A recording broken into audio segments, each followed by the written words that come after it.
ই সেন্টারে ল্যাপটপ আর pause machine পড়ে থাকে সিন্ধুকে, কোথাও আবার ই সেন্টারই পড়ে আছে তালাবদ্ধ হয়ে। অর্থ বরাদ্দ হলেও কিছু এলাকায় ডাকঘরই আর হয়নি, তাই কাজ চলে পোস্টমাস্টারের বাড়িতেই।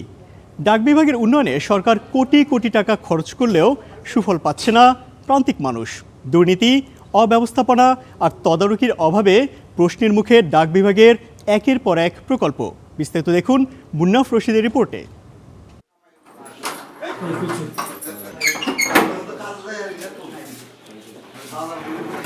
দরজার অবস্থা দেখে বোঝার উপায় নেই এটি একটি পোস্ট অফিস। ঘরের বেহাল দশা বলে দিচ্ছে কতটা কর্মমুখর। তবে দুকক্ষ বিশিষ্ট পোস্ট অফিসের যে কক্ষে নিয়মিত ডাক আদান প্রদানের কাজ চলে, সেখানে সিন্ধুকে তুলে রাখা হয়েছে ই সেন্টারের জন্য দেয়া ল্যাপটপ, পজ মেশিন। ফলে মুখ থুবড়ে আছে কার্যক্রম। মানিকগঞ্জের সাটুরিয়া উপজেলার দরগ্রাম পোস্ট অফিসে আছি। মূলত এই পোস্ট অফিসটি যে আধুনিকায়ন এবং প্রযুক্তি নির্ভর ই সেন্টার করার যে প্রকল্প ছিল, সেই প্রকল্পের অধীনে এখানে ই সেন্টার ছিল এবং সেই ই সেন্টারটি আমরা এখন এসে দেখছি যে খুবই জরাজীর্ণ অবস্থায় রয়েছে। এবং এখানে যিনি কর্মরত ছিলেন, সরকারি নিয়োগপ্রাপ্ত ছিলেন, তাকে আমরা একটু ফোনে যোগাযোগ করার চেষ্টা করব, দেখি তিনি কি বলেন এই বিষয়ে। আপনি কি আসবেন এখানে? কার্যক্রম চলে না বলে আপনি আসেন না, বিষয়টি কি এরকম? স্থানীয় বাজারের এক কোণে অনেকটা পরিত্যক্ত পরিবেশে ঠাঁই দাঁড়িয়ে ডাকঘরের নিজস্ব জায়গার মধ্যেই গড়ে উঠেছে মুরগির খামার। সাধারণ মানুষের আনাগোনা যে খুব একটা নেই, সামনে এগোতেই তা স্পষ্ট। ধুলামাটি আর মাকড়সার জাল ছেয়ে আছে স্তরে স্তরে।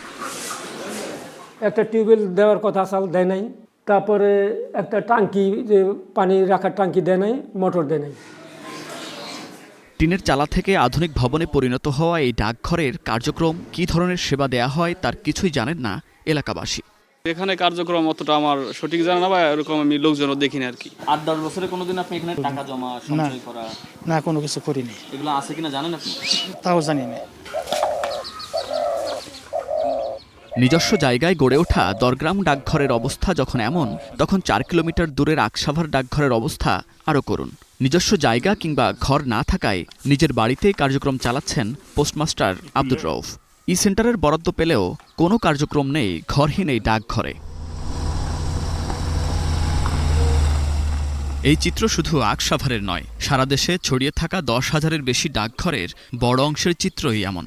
মোবাইল ফোন সহজলভ্য হওয়ার পর ডাকের ব্যবহার একদম কমে গেছে। তবে দেশ জুড়ে আনাচে কানাচে ছড়িয়ে ছিটিয়ে থাকা ডাকঘরগুলো বিলুপ্ত না করে আধুনিকায়নের উদ্যোগ নিয়েছিল হাসিনা সরকার, যেখানে প্রায় ৫৪০ কোটি ৯৪ লাখ টাকা ব্যয়ে দেশের সবগুলো ডাকঘরকে ই সেন্টারে রূপান্তর করার পরিকল্পনা নেওয়া হয়।